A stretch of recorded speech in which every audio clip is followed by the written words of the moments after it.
And the topic of the afternoon program is human habitat. So this relates to the places of residence or to living spaces, which became increasingly important during last year. During Corona, we spent so much time in our home, and that I can imagine that led to a lot of reflections on the topic. But it doesn't also only relate to the home, it can relate to the ties and relationships with the people that we live with, ties and relationships which have been challenged or strengthened in isolation. In that sense, the pandemic is a factor which influences our idea of home and of personal habitat. We have projects which don't just relate to the home, but which also zoom out a little bit and relate to migration, to dislocation, which can be factors that disturb or enhance the feeling of home, and the idea of a sense of belonging, which can also not just be shaped by location, but by cultural background, by family history, by generational trauma, which are inseparable from the process of growing up and finding one's place in the home.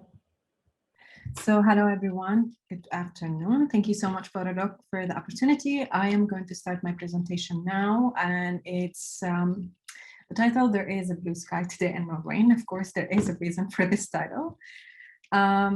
So first, I'd like to introduce myself. I'm Thana, again, a Yemeni photographer and educator based in the Netherlands. I study at the Royal Academy of Arts in The Hague. I graduated today. So a bit of my background, around 2016, I left Yemen because of the war. So, and I resettled myself here in the Netherlands since 2017.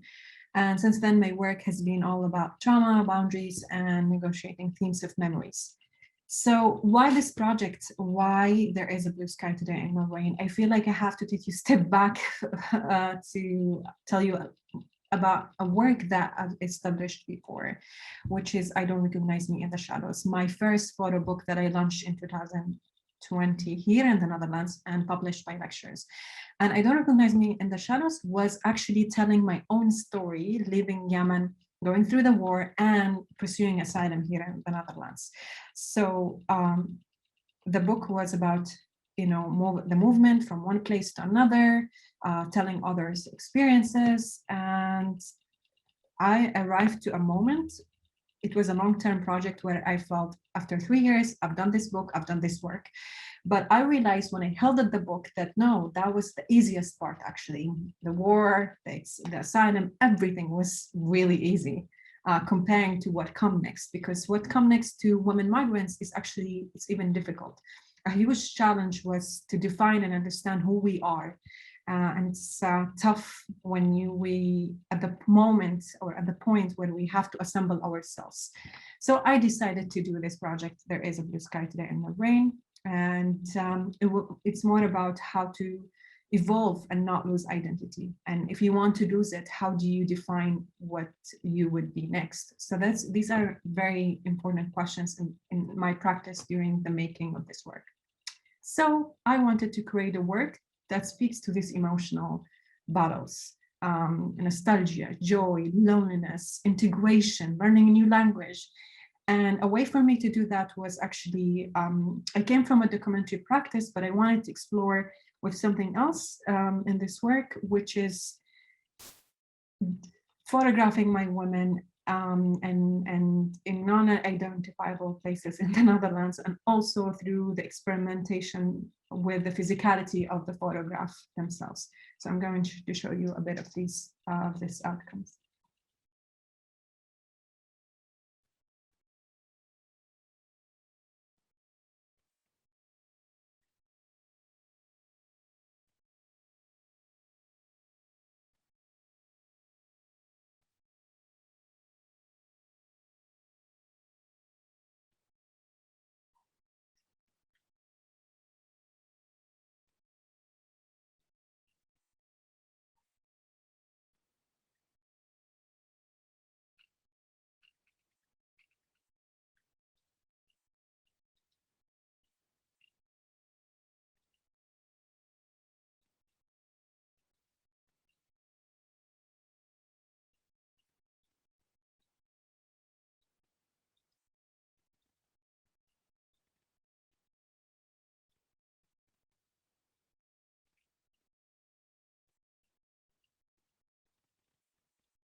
So where I am now, I'd like to think that this is just the beginning, to be honest. It's a work in progress where I want to play with exploring the interior emotional landscape of women in exile in the Netherlands. So moving next, I would be experimenting with more portraiture and with more, as well as playing with the physicality of the photographs. So, and I'd like to see this work in an exhibition format for now, because I want to see, somehow I have the urge to reclaim the space in a white keep scenario, and present my women who came from underprivileged backgrounds in galleries and institutions.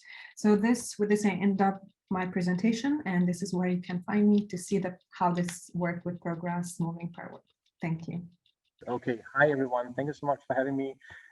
So today I just visited my diploma thingy, and it's all happening very fast right now. So sorry if this is going to be a little bit rambling, but it often is when I'm talking, unfortunately. So there we go. I'm just going to share my screen first off. If I remember where to do that, there, and share everything. So yeah, my name is Anders. I'm from Denmark. I live in London. I'm studying at KBK. I just finished the Masters in Photography and Society today, as I just told you. My project is called The Halls of Lost Steps. It's about migration, borders, intergenerational memory, and a lot of other things like identity building, where I'm using Europe as the framework for this kind of exploration in what kind of how we start to define ourselves. I'm just going to play this little road movie for you while I read from the first chapter of my thesis. I'll keep an eye on the time at the same time. Okay, here we go. Dear Clara, you are a figment of our imaginations, me and my daughter Nora, your great-grandmother. I set out the parameters, she filled in the gaps. You are a girl, she said. You are 21 years old. No, 9. Well, she hasn't fully decided yet. You have a best friend, her name is Lila. Your name is Clara. When I asked why, she shrugged. How do you photograph the past? How do you create images showing imagined moments from stories told by others? How do you photograph the future? Maybe you don't. Maybe you paint it instead. Maybe you speculate and invite people to speculate with you. Maybe you care less about the ultimate image, the end goal, and focus on the process instead. Maybe you find that your life and your practice slowly start to merge as you find the questions you're asking yourself professionally are the same questions you should be asking yourself privately, and vice versa. I have brought play back into my life when Nora and I built a refugee camp in our back garden, when we started to paint postcards to send to the future, when we told your story to each other, or when we decided to build a radio out of electrical wire, a razor blade, and graphite from a pencil. While exploring this good life, there was always a little stern voice in the back of my head asking, why? Then, little by little, the most amazing things started to happen. Slowly, ideas, explorations, and experiments started to align. They started to come together, to intertwine with each other and point towards new realizations. As I began to quieten that stern voice in the back of my head and stop trying to get everything to make sense, it began to do just that. I think I'm finally managing to just shrug. It makes sense now, Clara. This project is our gift to you. It is part of my legacy as a photographer and a great-great-grandfather. It is also my gift to Nora and Nora's gift to me. Our time spent exploring, building, creating, and being together. Our lives entwined, telling stories, shrugging our shoulders, heading out to play. Okay. So this is obviously a project that I've been creating together with my daughter, Nora. The reason for doing that is that I come from a background of photojournalism, where it would always be me traveling out, taking pictures of things happening out there that didn't really have anything to do with me. So as I started this master's, starting to explore these subjects, I also realized that I was very much part of the project. So I started to look at myself as well, and my own identity, and how this identity had been created by moving from Denmark to the UK, and also having a daughter that are now Danish, Irish, and British at the same time. And what would a future for her start to look like? So the project is a mix of documentary images from out across Europe, where I've been traveling around for the last 4 years, just photographing. They're all related to borders, things like identity, as I already mentioned, but also just about life in general. What is it that makes us human beings? And what is it that makes us unique as human beings as well? I also been using new techniques. This is something that I've never done before, but using 3D scanners, like a LiDAR technology. I'm using this as a way to let people talk about their experiences or historical things that have happened in their family that also shapes them who they are today. There's obviously also politics and demonstrations. In the beginning, it was mostly about that because of this photojournalistic background that I'm always trying to fight against in a way. But it hasn't really taken the majority of space anymore. And then on top of that, what I also did was that I found unique stories. Sorry, this should have been a little bit bigger. I found unique stories. Up until now, I found 3 unique stories that I really wanted to explore a bit deeper. One is about a group of East German scientists stuck on the Arctic in 1989, where they're stuck on the Arctic as the wall is coming down in Berlin. And as the walls are coming down, they're stuck here and they're listening in on the radio. So actually what I did, I can't pick it up right now, but I built a radio again with my daughter and explored this story of this life being stuck there, trying to figure out what's happening and how they connected to a group of West German scientists 800 kilometers across from the ice.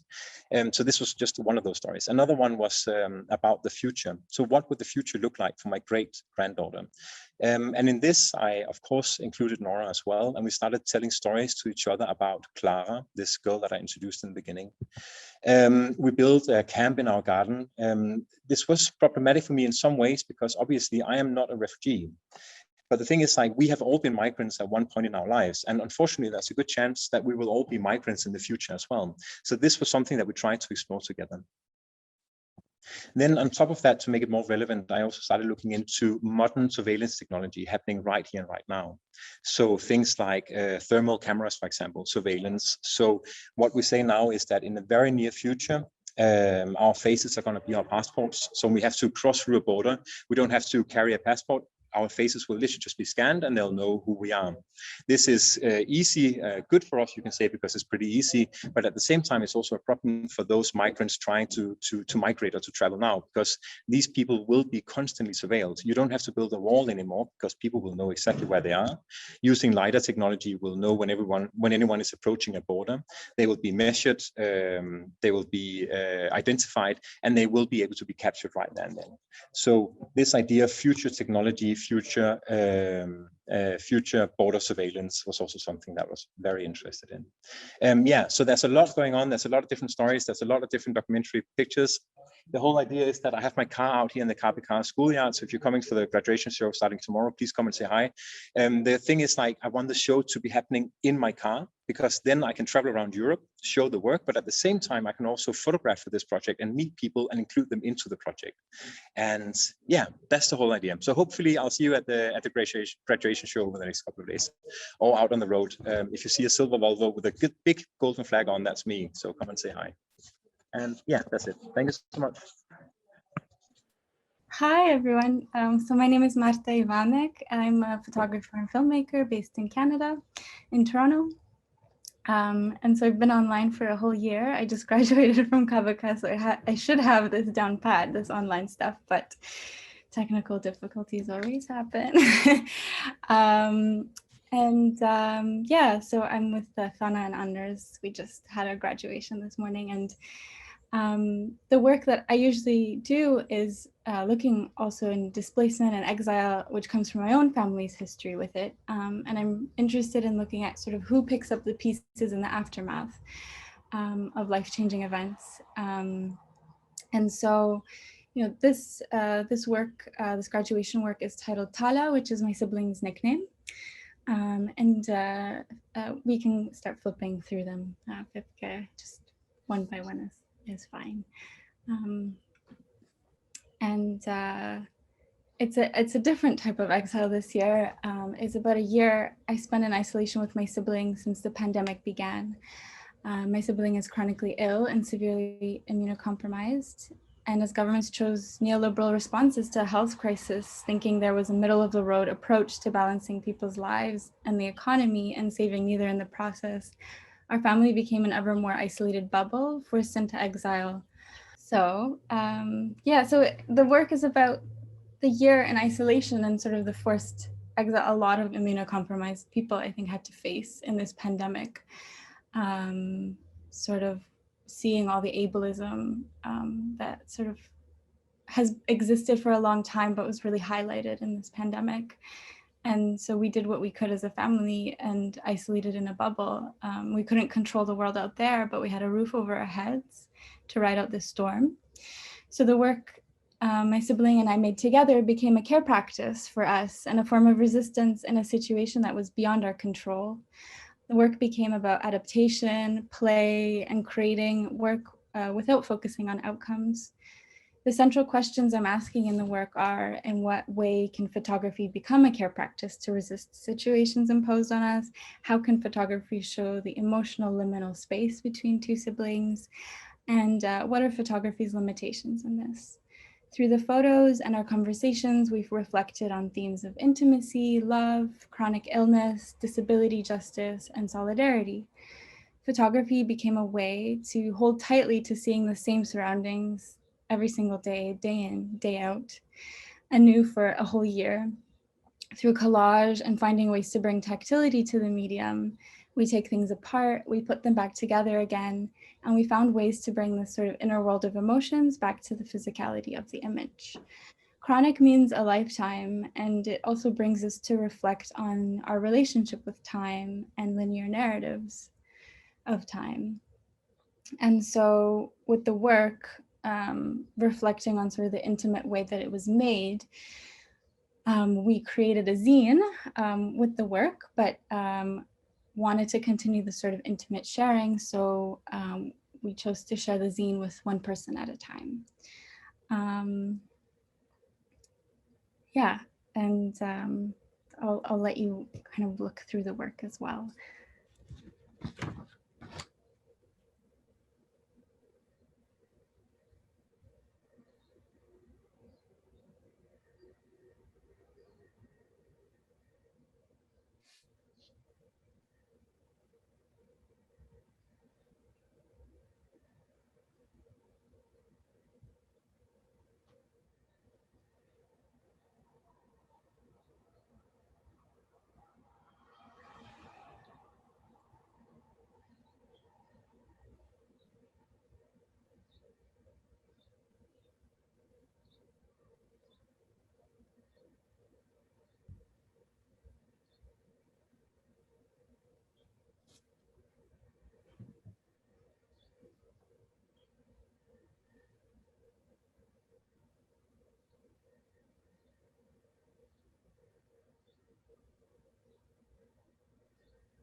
Here I included a bit of excerpts from the zine so you guys can see how it looks like as well.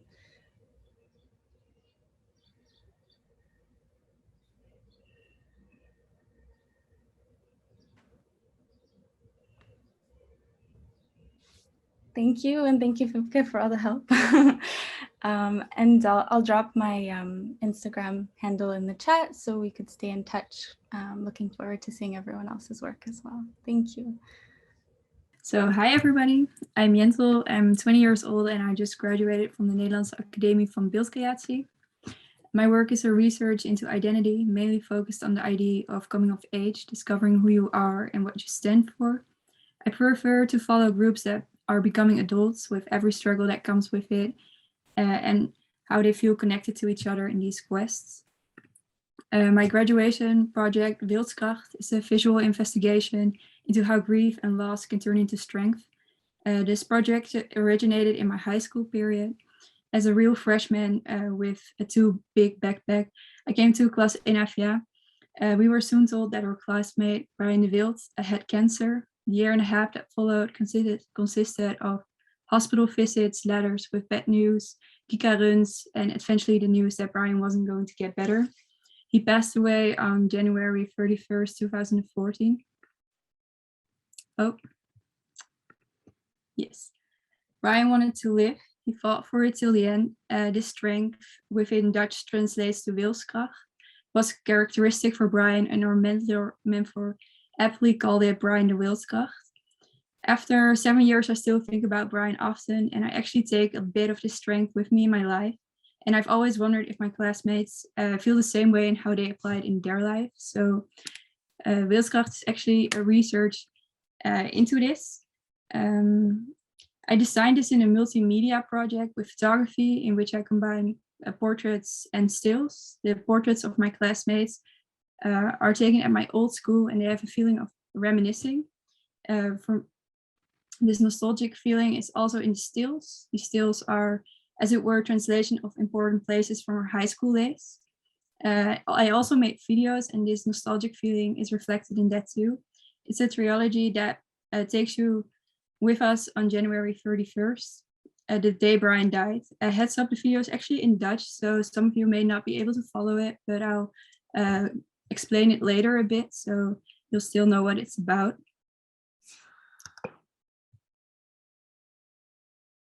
It starts.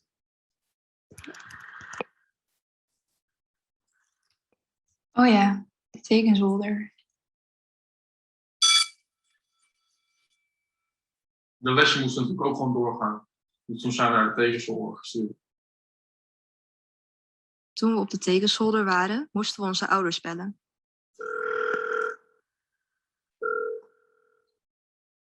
Om het te vertellen thuis vond ik denk het lastigst. Maar daarna mochten we tekenen. Alles mocht, weet je wel. Normaal mocht je alleen maar die verf, maar we mochten de dure verf en alles was oké. We waren zo dingen aan het creëren. Dus dit is echt precies wat Brian wil dat jullie doen. Gewoon lekker doorgaan, lol hebben met elkaar, maar wel aan hem denken. So this video actually consists of 3 separate videos, and they wander through school and you see the important places of the day he died, that are the gym, the geography room, and the art studio. And this video is actually accompanied by audio from my classmates that describe their day and their feelings with it. Lastly, I use texts, which are also Dutch letters, but they basically are letters that our mentor wrote to our parents, like with every big significant thing that happened with Brian. And these letters tell very factually and almost, for me, almost abstract, how that year and a half looked like. So together this forms a wilskracht. It's embracing the loss, the pain and the sadness, and still choosing to stay positive.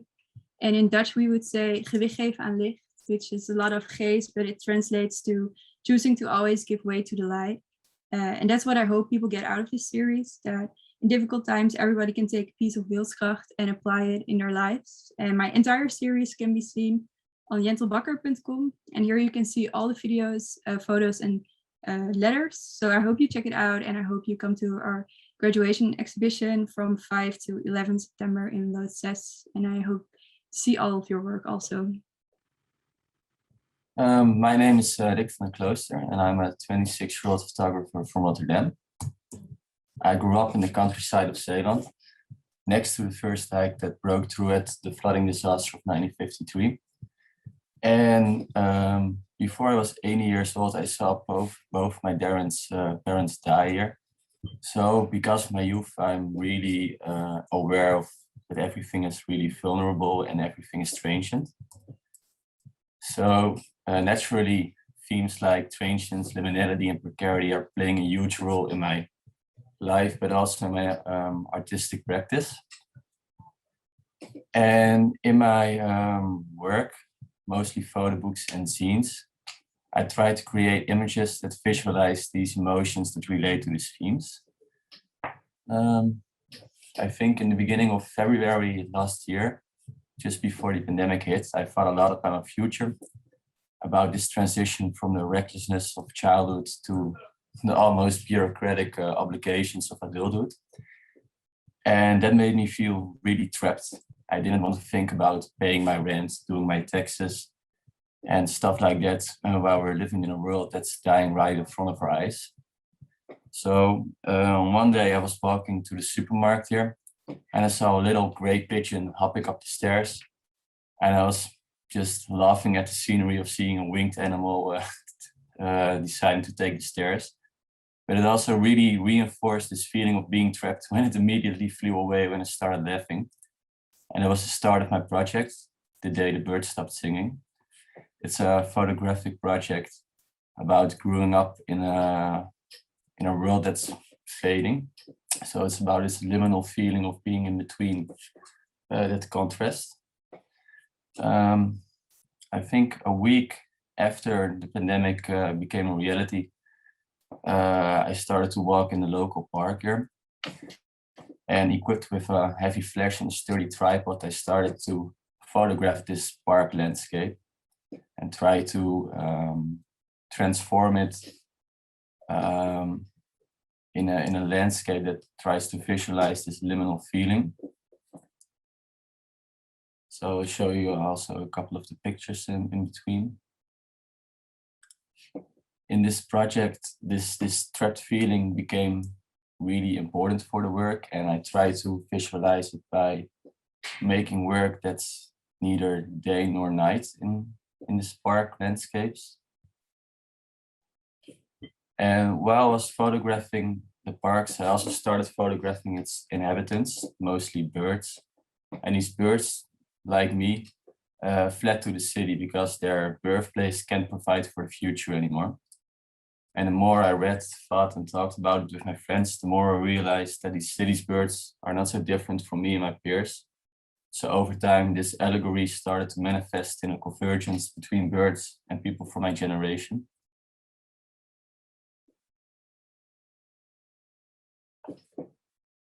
So together with two friends of me, a graphic designer and an illustrator, the project resulted into a poetic photo book that I made, and I made 50 hand copies of it. Most of them I sold through my social medias, but now I'm looking for places to display it physically, like bookstores, preferably in Rotterdam. And while I'm happy with how the book turned out, I'm also thinking about other ways to present the work, mostly in physical exhibitions, I hope. But I'm also really interested into combining the work with the work of people that also work in themes like transience and precarity and liminality, to combine our work or to combine my images with, for example, articles online that concern these themes. Yeah, that's it. I don't know how many minutes I talked. I hope it's within the 5 minutes. Thanks for listening. Hi, I'm Mirre, and I just graduated from Sint-Joost in Breda. I recorded a video beforehand, so I'll share a link in the chat. And you can see my pitch over there. My name is Daniël Lokerse, and I'm very grateful to be here. I graduated from Sint-Joost School of Art as well. And I have also a YouTube link, so I guess I'll just send that and we'll watch that again. So my name is Kevita Junior. I'm a documentary and portrait photographer living in the Netherlands. And my work is mostly about people, their identity. And I also focus on representing our multicultural society and the personal individual identity.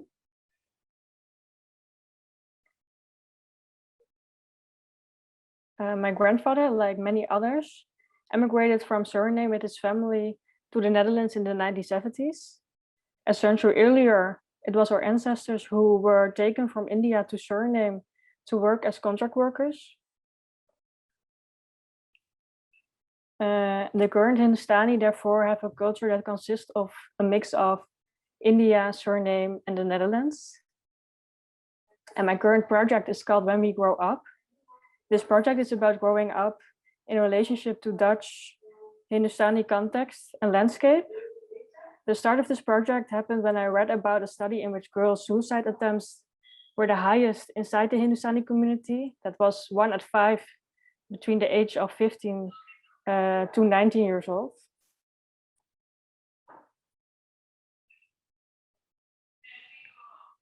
And with this project, I want not only give visibility to this community and show the beauty of it, but also question difficult perspectives. This project is mainly for my own community in which certain topics are difficult to discuss, but it is also for everyone who wants to know more about the people, the community, the history behind it, and the stories behind the elements.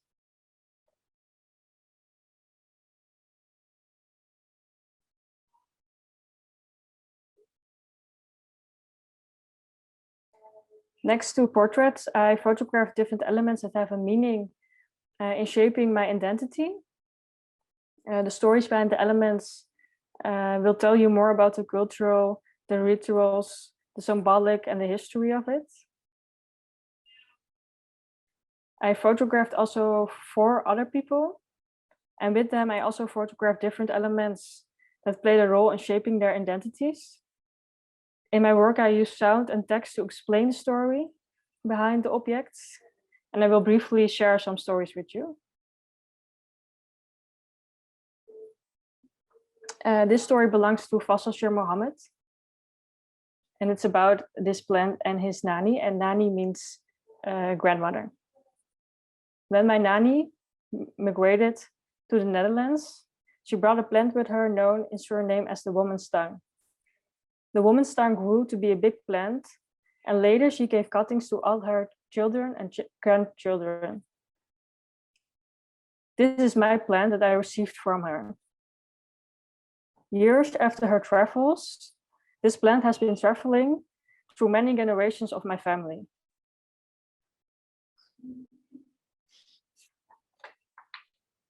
And next to Faisal, I photographed also Roger Kunchibari, Shivana Raghunath, and Tilotoma Kalpu, and they really decided themselves how they want to be photographed.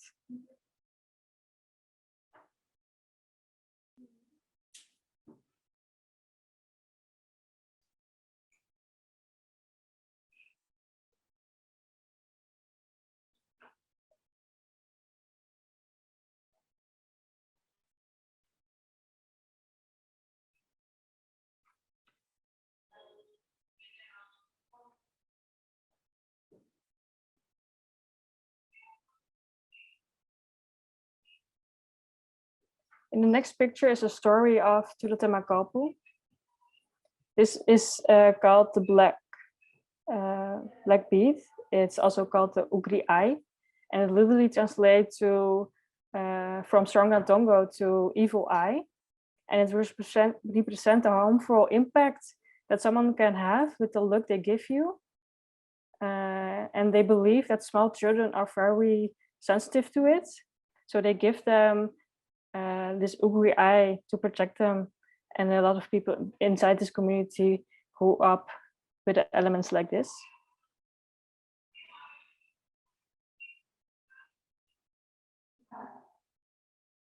I also made use of archives pictures and created new images.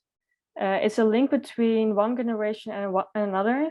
So it's mostly about the relationships they have with their parents, which is often very complicated. For example, in the first image, you see my mother and me, and we are very look-alike. And it's about the mother-daughter relationship we have, which is again complicated. And after I wonder, like, will I be like her? So the book is here, basically. This is part of the presentation we built together with my designer for the work. Yeah. So I will send you a copy, or when I come, I will make one. Kevita, your time is almost up. Oh yes, I'm done. So okay, I'm done. I'm finished. This is my Instagram and website. Hi, welcome. My name is Resa. I am 27 years old and I'm currently a graduate student at NAVB, or also known as the University of Applied Photography in Amsterdam.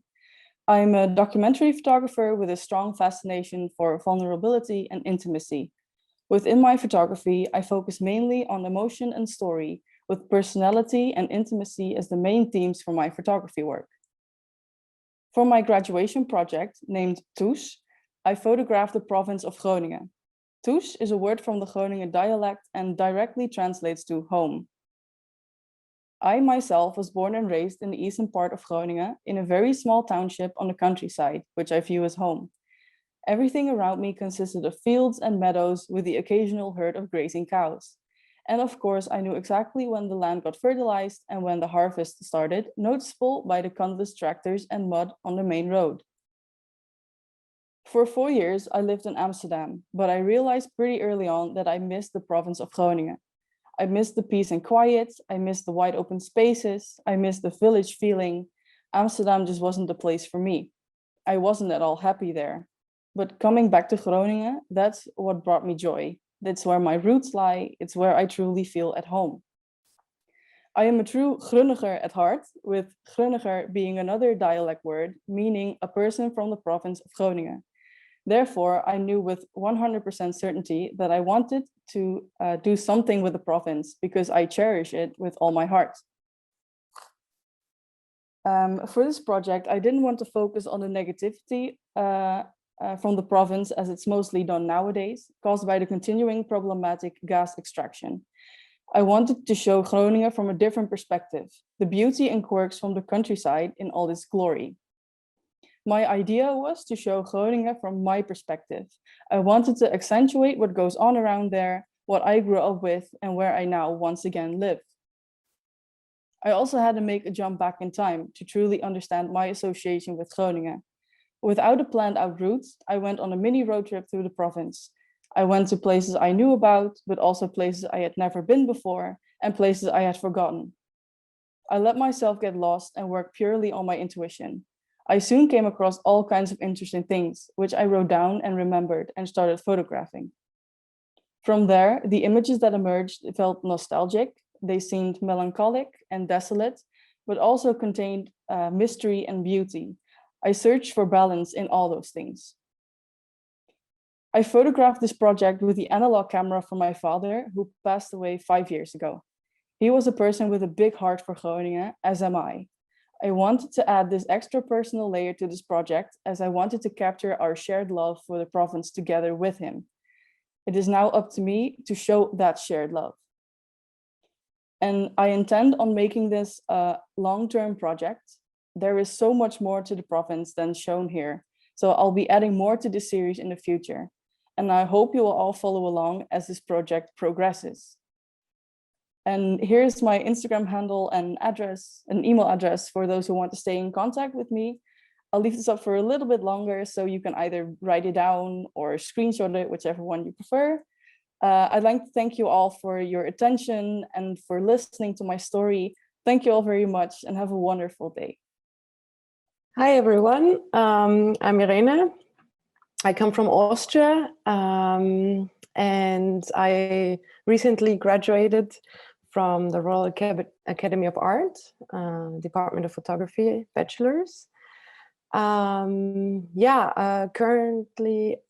I am still working on my graduation project, which is an ongoing project, which I would like to introduce to you shortly.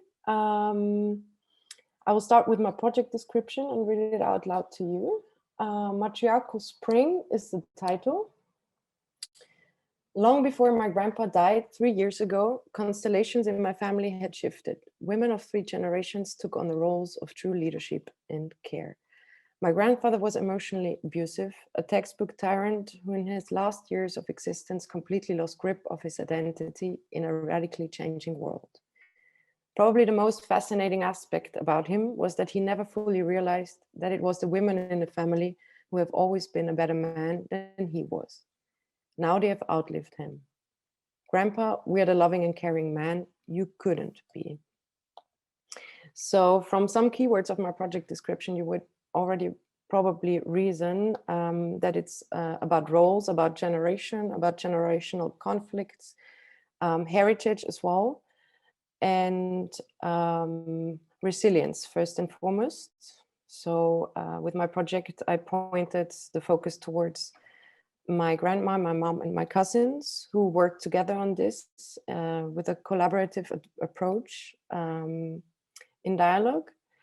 I would like to share my screen. Give me a second and start sharing my publication so you can dive a bit deeper into the project. Can everybody see? Yes. The first page, the title page? Not sure. Yes. No, it's visible. Yes. Yes. Yeah. Yeah, good. Yeah. So with the project, mainly I picked up on very much core themes of my last years and also the prior years to the academy, where I worked as a teacher and as I was also part of a queer feminist collective where we discussed a lot gender roles and roles in society and gender as a construct.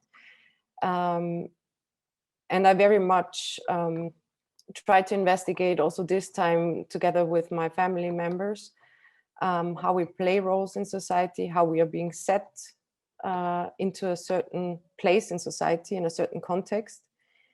And how that also shapes identity and how we work with it. Oh no, it's very slow in loading. Sorry, my internet connection is not the best. Let's see.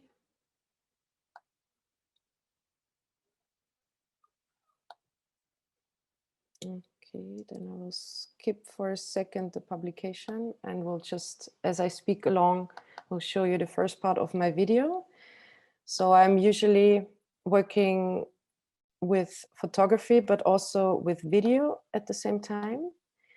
So with my graduation project, the video part is the part that will give the people the opportunity to dive deeper into the story as well.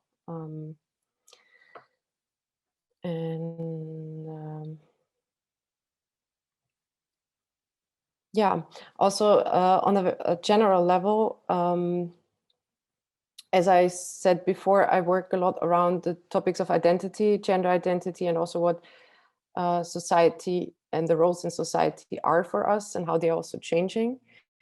In my family, it was always a bit different. Also in the years before my grandpa died 3 years ago, it always felt that despite his very strong voice in the family, it was always the women who actually had those stereotypical roles in the family, although he always claimed them.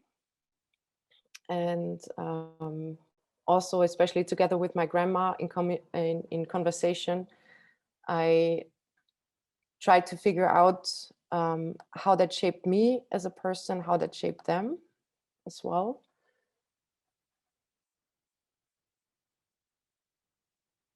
And also what I wanted to give back my family members, what was probably the most important part for me to give back to them as well, is to show them that every story matters, even if they think, well, we are all small pieces of this world, we are all small individuals, but every story matters and every complexity of a story matters. And especially in this case, when I speak about my family, if there's a history of violence, although it's very difficult to touch upon or speak about it, there's always a way to find a dialogue. And in my specific case, it was, of course, also the visuals, the visual language, and to speak about the unspoken or to try to find a way to speak about matters that are hard to speak about. Or,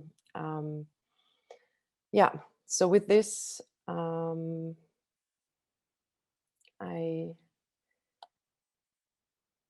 Your time is almost up. Thank you. Yeah, I just wanted to say, yeah, one last sentence. Thank you. That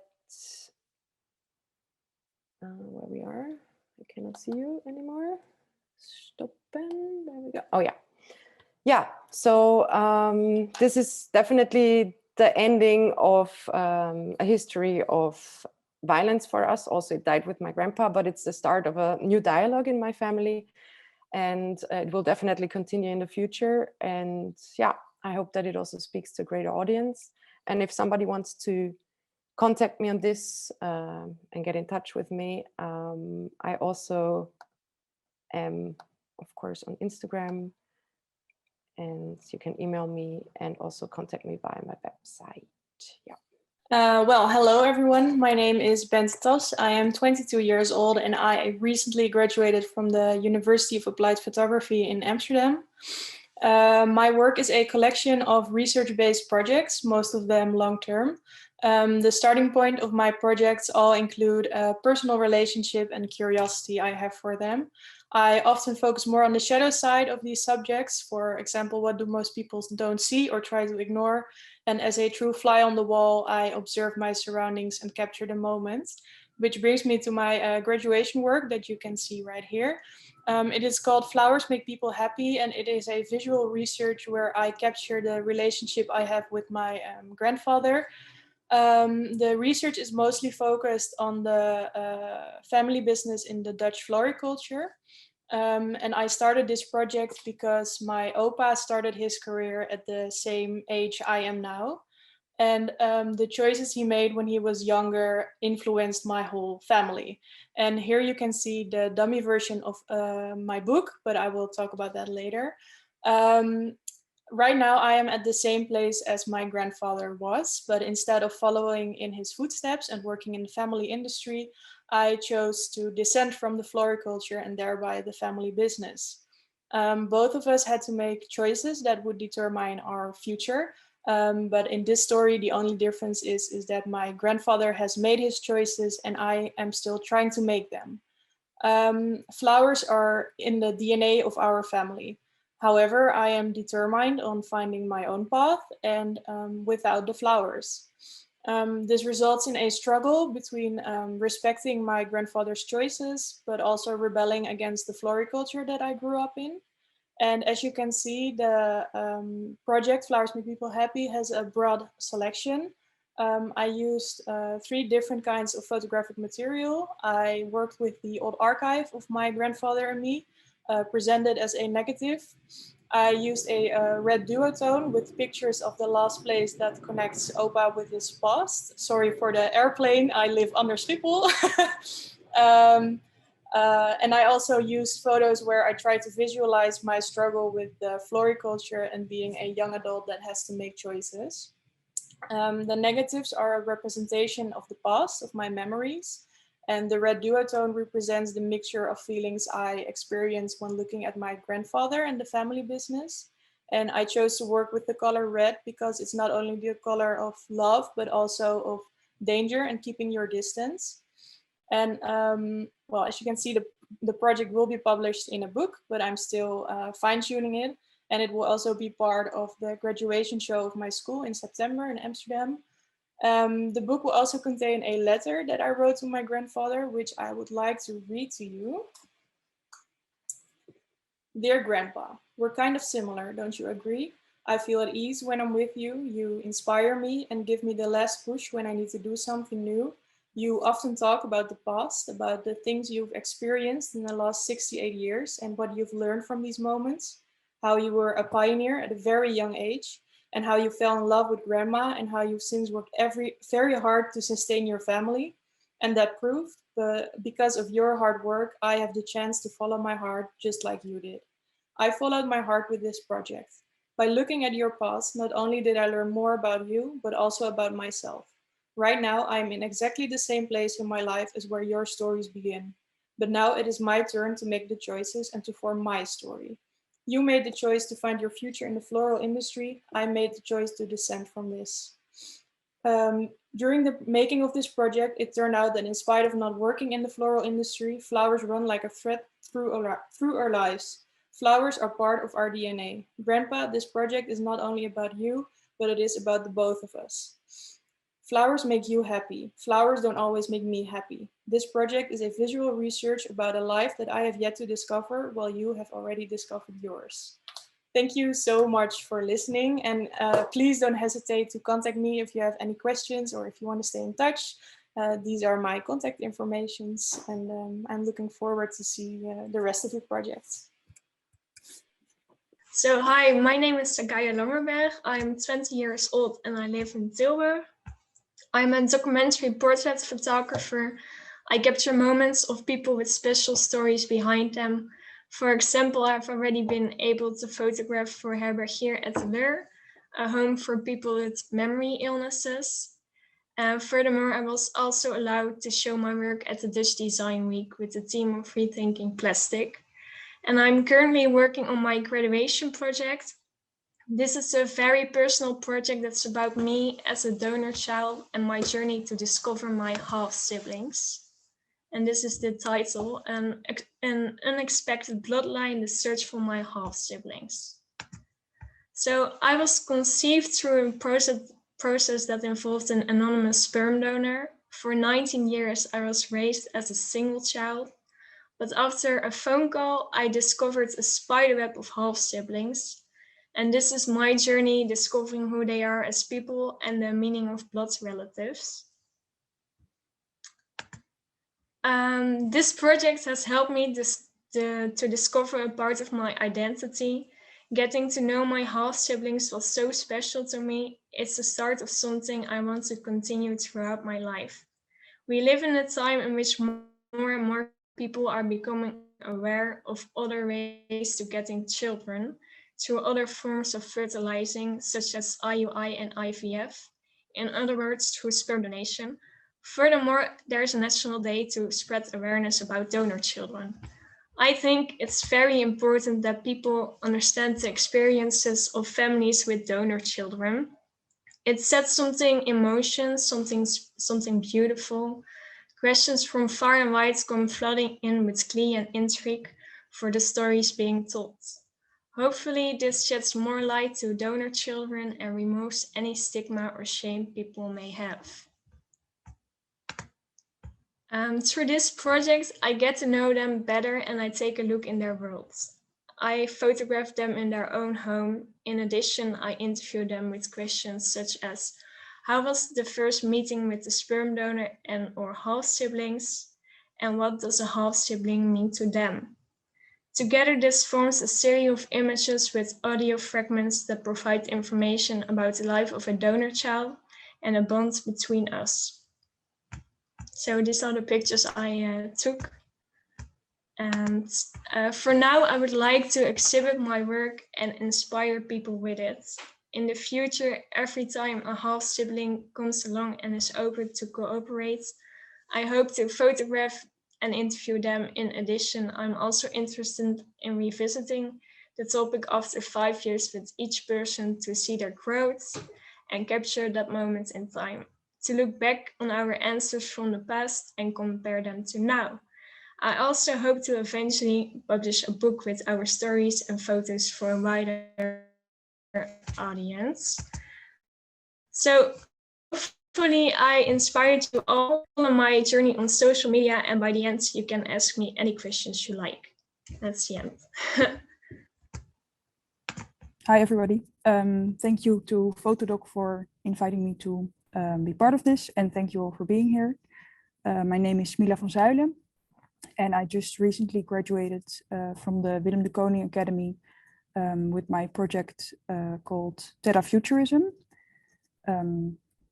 So I'm a visual artist, but I'm also a forest ecologist in training. And in my work, I really aim to bend those two disciplines closer towards each other.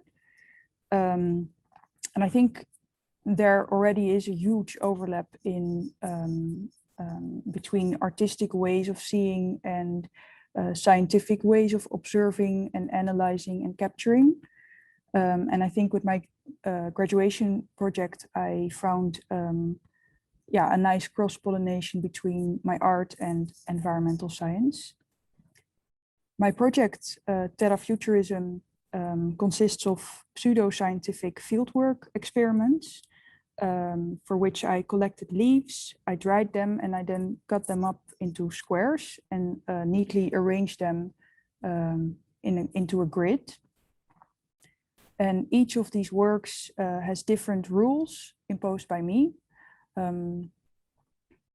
For example, with this one, which is called Mom's Walk, I asked my mother to collect leaves for me on one of her walks, and she did. She lives in the Czech Republic, and she collected and dried leaves for me. And I asked her to send them to me by post. So I received this small pile of leaves in the post, and I organized them and named them. And I then cut them up into squares and arranged them by species from left to right. I'm very intrigued by the contradiction between nature's complexity and people's urge to neatly organize it. And this often happens in the shape of the grid.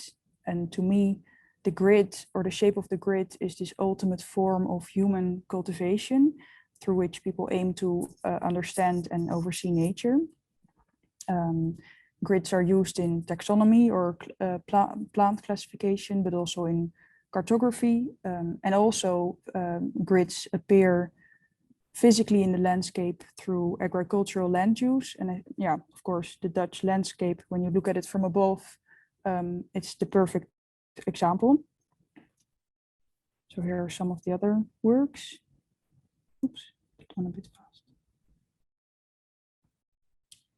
So I always had the urge to know more about the landscape from a more scientific point of view. So during my research for this project, I followed forest ecology classes at the Wageningen University and Research Center to deepen my knowledge. And it was incredible to suddenly be among all these people whose minds are completely committed to nature. And my interest in ecological fieldwork and scientific ways of seeing further increased. When people research or discover landscapes, however, this often comes with a certain sense of ownership over the landscape, and this sort of dominant or controlling attitude towards the landscape and its inhabitants is something that I wish to question. This project was exhibited at Galerie Wit in a duo exhibition with together with Herman de Vries. And I'm now planning to expand this project further and work towards a publication. So thank you for listening. You can find me online, and the rest of my projects can also be found online, because I didn't show everything. So feel free to be in touch. Thank you. I am 23 years old. Yeah. I just graduated at the photography department of HU. I graduated with projects Growing Images, in which I focus on the idea that the present is in constant motion. The photograph seems an odd part in this constant growing present because it is a fixation that marks a specific moment and lingers in there. In my project, I let the photo relate to this constantly moving present. I do this by researching the relationship between the image and its carrier. By making my own paper and printing on it, growth and decay are approached in the subject as well as in the material. When I focus on how something is made instead of what I see, I relate to the image in a different way than that I'm used to. By allowing new steps to emerge from the process, the experiment is actually the guiding principle in this work. The images that I use are showing actions in direct surroundings, which also have a vulnerability to them. From skin structures to the outer layer on the streets. Basal subjects such as the rippling of a roof and renewed gravel ready to be further pulverized. The shapes and references of the images become dependent on how the cyanotype is printed in the uneven paper. In the end, I combine the self-made works with prints that have been printed quickly with a machine, so that the contrast with the slow making becomes visible and the images together show a contrasting gradient. Because each outcome is a unique print and the materiality is so prominent and unpredictable, the self-made prints become rather an object with its own lifespan. The slow creation process and the strong focus on the materiality of the carrier mediates on the question, how can I treat the image in such a way that its static quality is undermined? In the future, I want to pursue this project and do further research into the materials and find ways to cooperate with the skill of it, looking for natural forms to stretch the photograph even more. I hope that this will lead to further distinguishing the material of the carrier with the potential of the image and looking for ways to emphasize with the fragility of making something by yourself. My name is Steffi Reimers, and last week I graduated from the University of Applied Photography in Amsterdam. And today I'm going to tell you about my project Aftermath. The genre I would call my work to is documentary style. For me, the narrative aspect is more important than the absolute truth. This means that some parts of photos are being staged if this will tell the story better.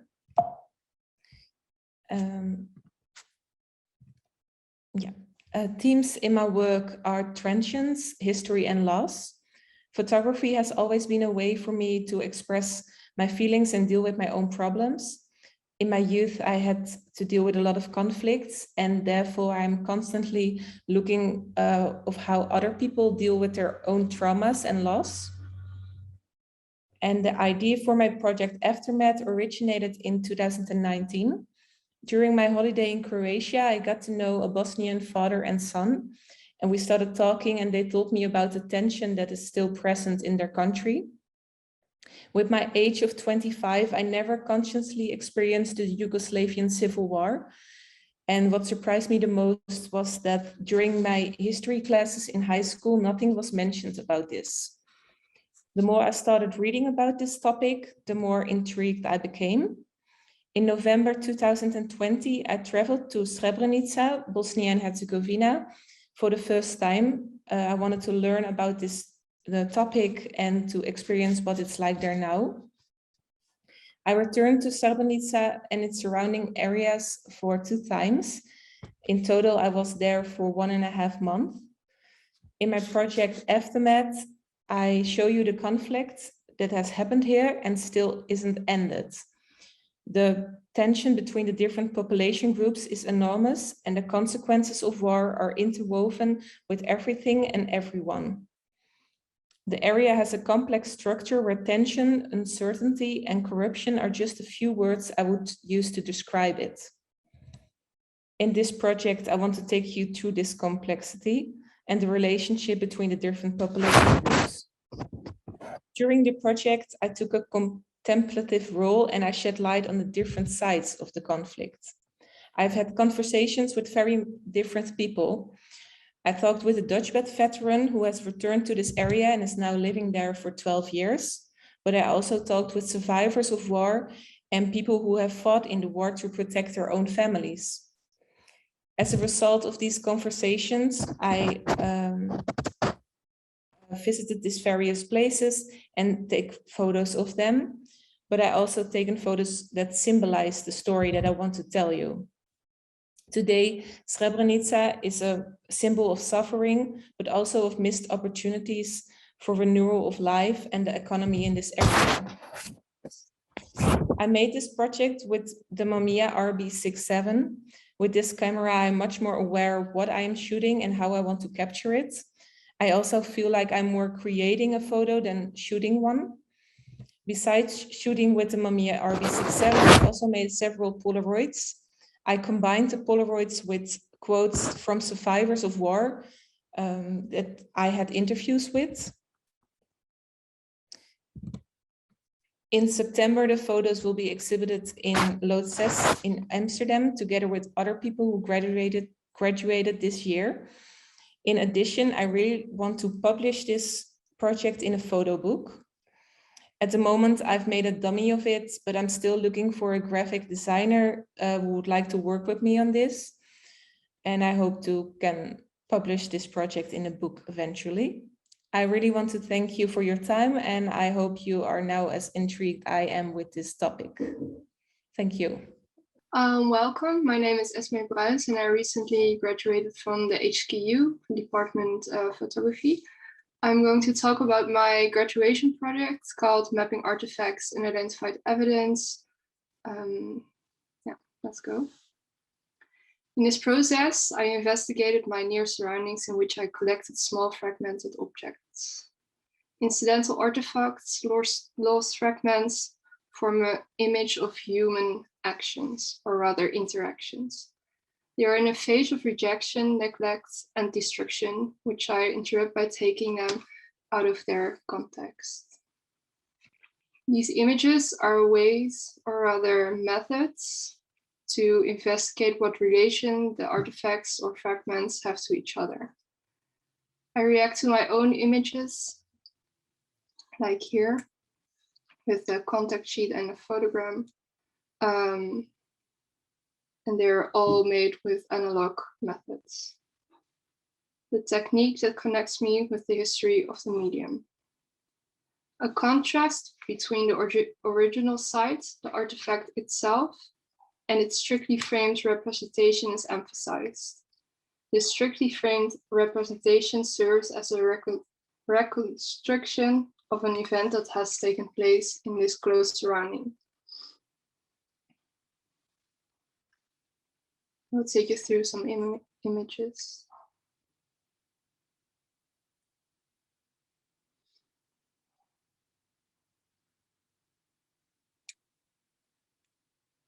That reconstruction that I was talking about is a collection of interventions that I make, which is again an event itself.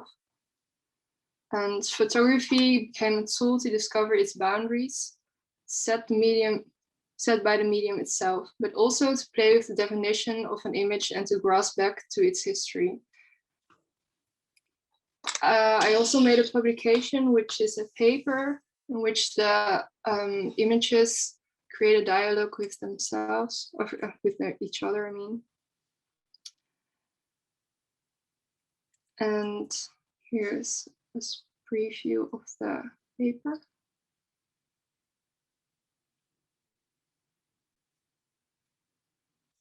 And this is the physical form of the work in which each step of the process is exhibited, which was in Photodoc itself, I think 2 weeks ago. In short, my graduation work is about collecting my near surroundings, my movement within the near surroundings, and the photographic medium itself.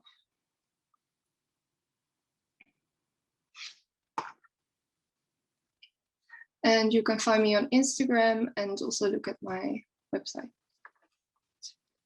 Thank you for listening. So welcome to my page. I'm Demi Thönissen and I'm a documentary landscape photographer. The reason why I put the word landscape in it is because in my documentary series, the landscape plays a big role.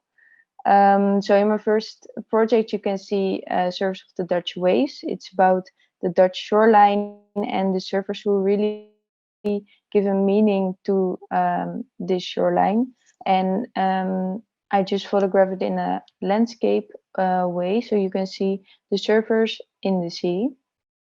My next project is about Ghana, live around the West African Football Academy. Also, this project is a really documentary project. It's about footballers who are scouted in their cities in Ghana, and they can be educated at the West African Football Academy, and from there they will take a part in big teams like Feyenoord in the Netherlands or FC Barcelona. And also with this series, I photographed the city landscapes from where the footballers came from and where they are being educated at the West African Football Academy. And it's sort of a combination of landscapes and city landscapes. And my last series is about, or my last project is about Ericeira, the city of surf. As you can tell, my first series is also about surfers. I really love the surf culture and just the way they live. So in my last series, I searched for the surf culture in Europe. And Portugal has a really long shoreline with the surf conditions are always good there for the beginner or for the advanced surfer. And there's one city, Ericeira, and in this city you can really see the influences of the surf culture. So you can see the surf posters on the wall, and just everything in the city is about the surfers. The surf culture has brought to Europe since the 1970s. And since like 5 years, you can think about Ericeira without seeing the surf culture.